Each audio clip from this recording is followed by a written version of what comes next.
live in the dungeon. This is the Dream Warrior Review. I'm Kurt Thomas. I'm Miq Strawn.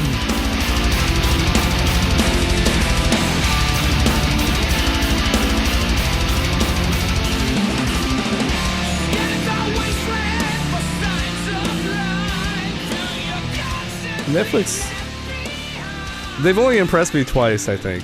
Yeah. Like, twice. And that was The Babysitter. I'm honest. Yeah, The Babysitter. The Babysitter, and I kind of like Bright, the one with Will. Bright, yeah. So those Bright two. was really good.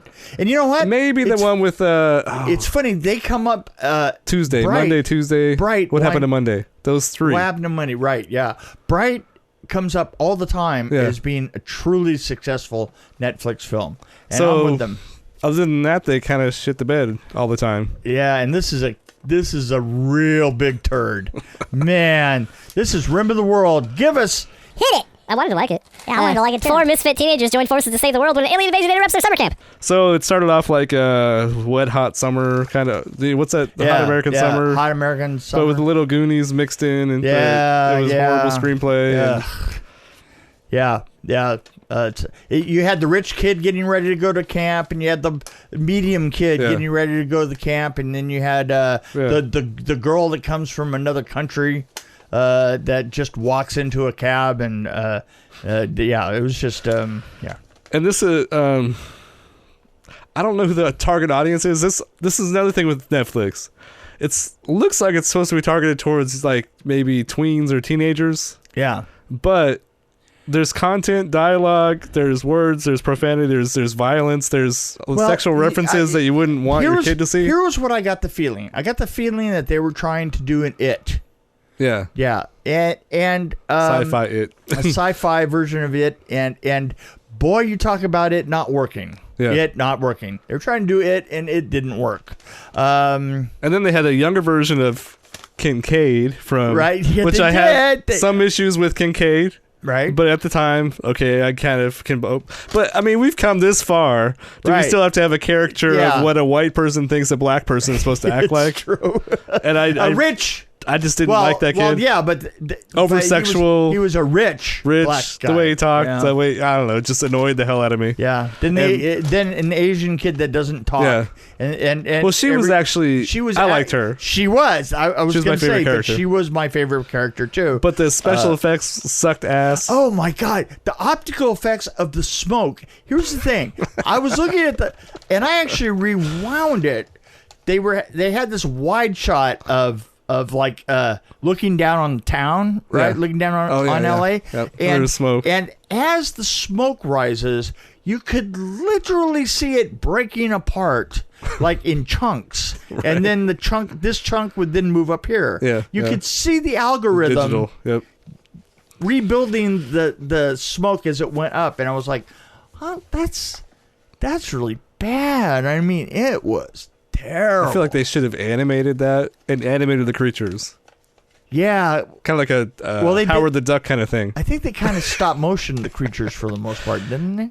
They should have. I would have liked stop motion like the I would have liked that better or animated better than this. I don't know what it was they did. They showed too much of the creature as usual. They did, and you know what the thing is, the design was very weak on especially they didn't have a shape that you could you.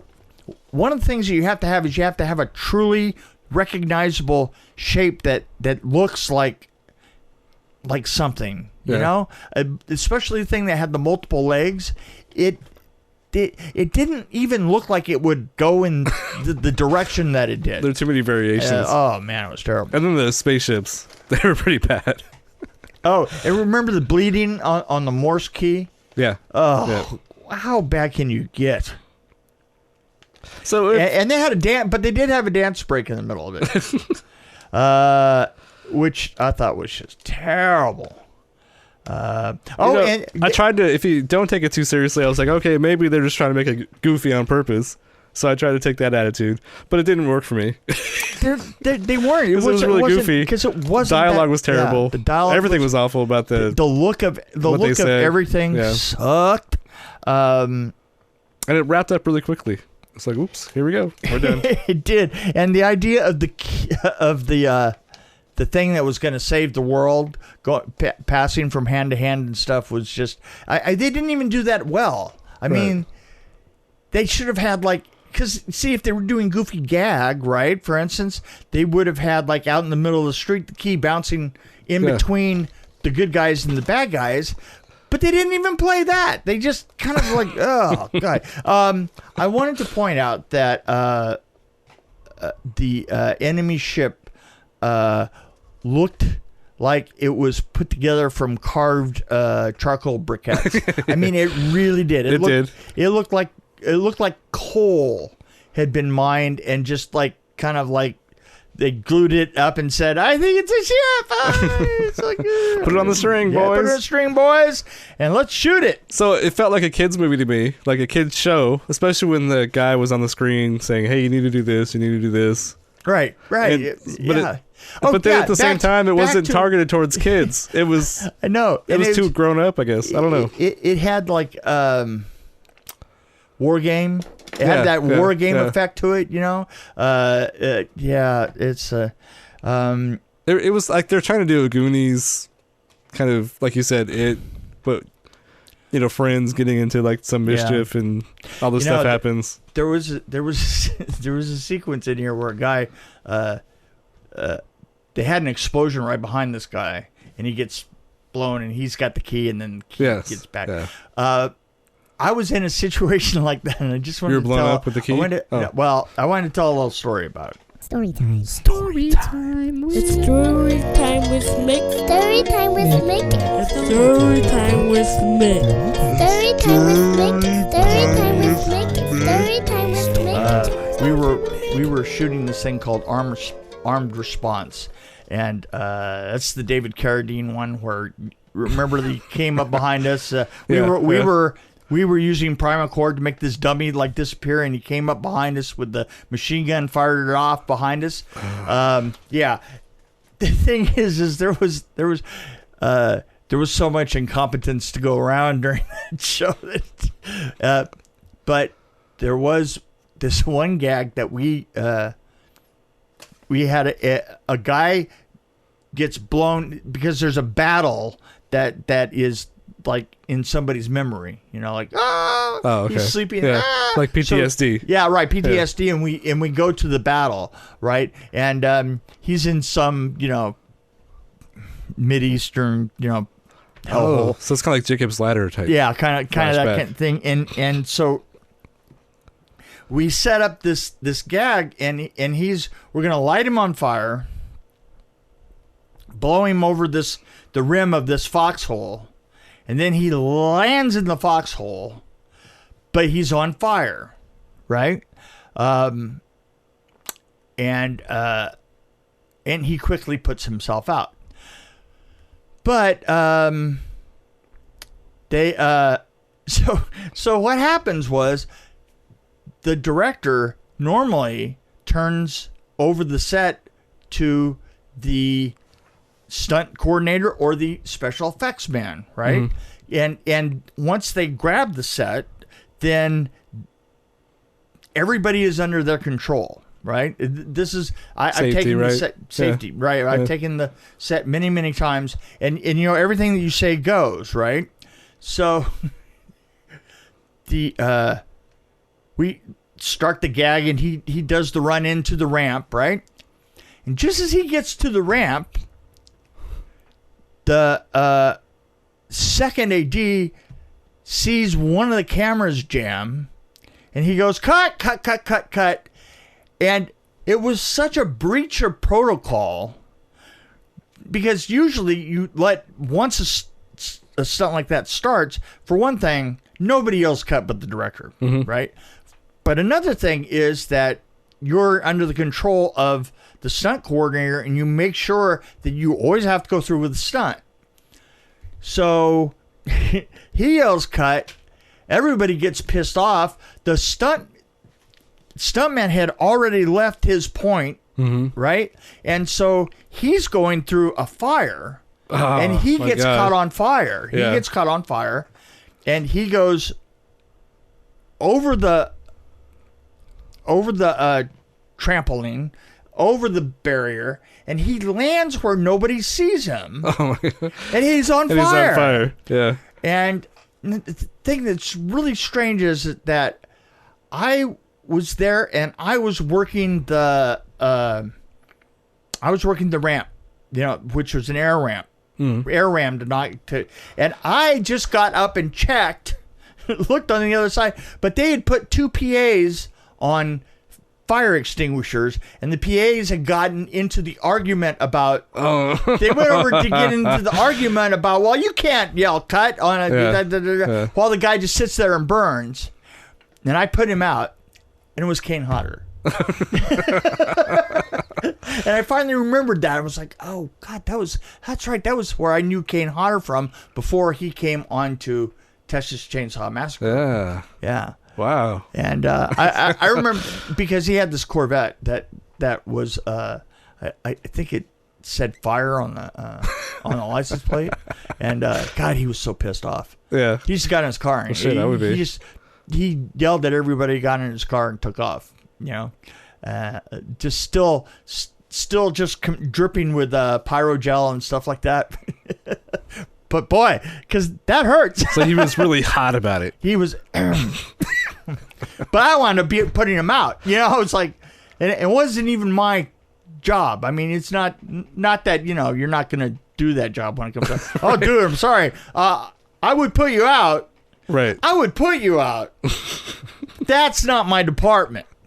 You have to get permission from the producers. You want me to go ask? Because that looks really hot. Yeah.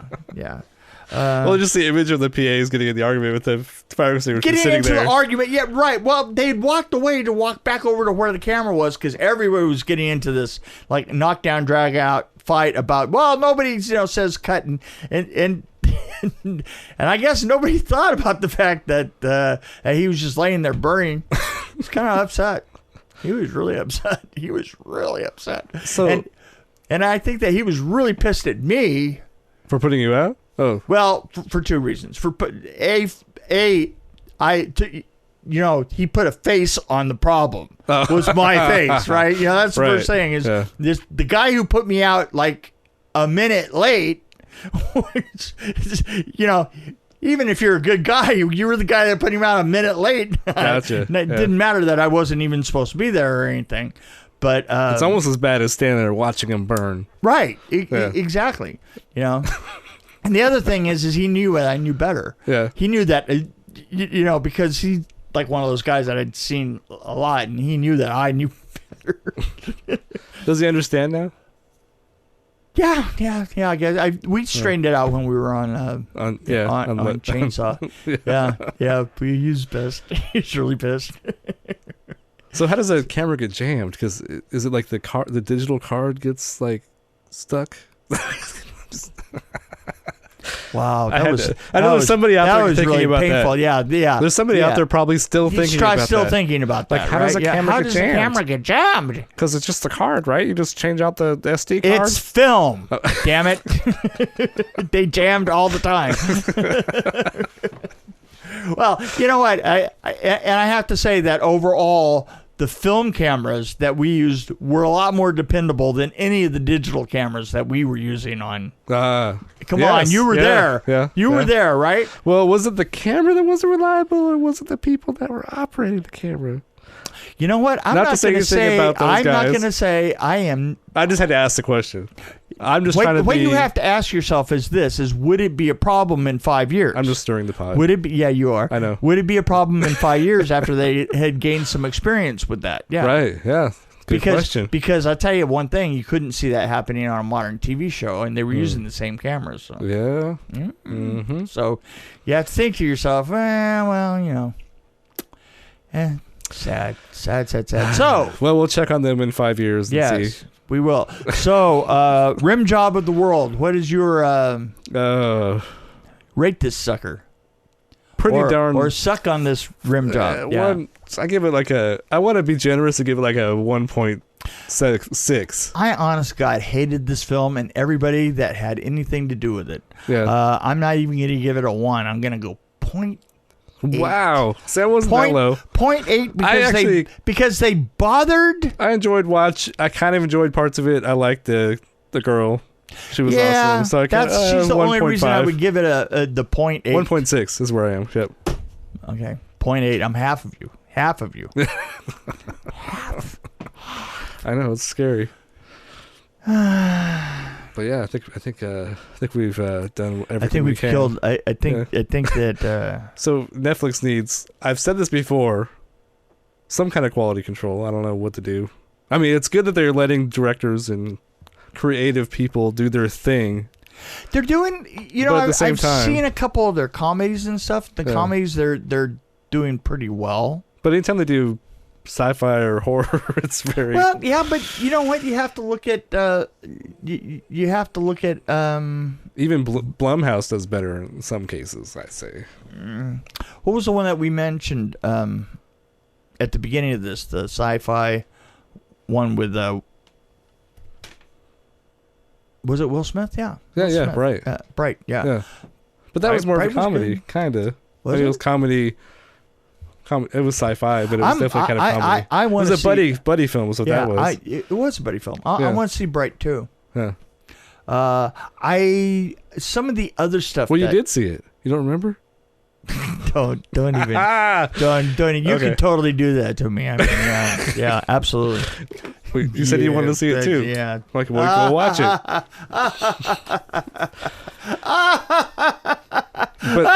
But the sad thing is, the joke's on us, because we're going to continue to watch Netflix movies. Yeah, there's no doubt about it. Yeah. I kind of miss the days where they were actually trying to get contracts and showing good movies on Netflix. Now they're just trying to produce their own stuff. They have one on right now called Mother that we might see. Mother. Yeah. Oh, the robotic one? Yeah, the robotic one. I am Mother or whatever. I Am Your Mother? Yeah. Something like that. Anyway. Anyway, you know what? If they have that, we will bring you a report. And I'd buy that for $2. There you go. Yes. That's all I'll give you for it. See ya.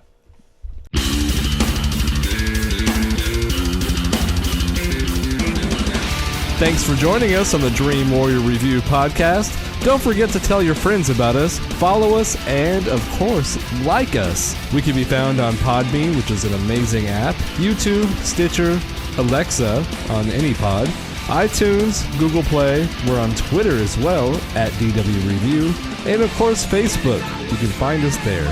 You can also email us at dreamwarriorreview@gmail.com.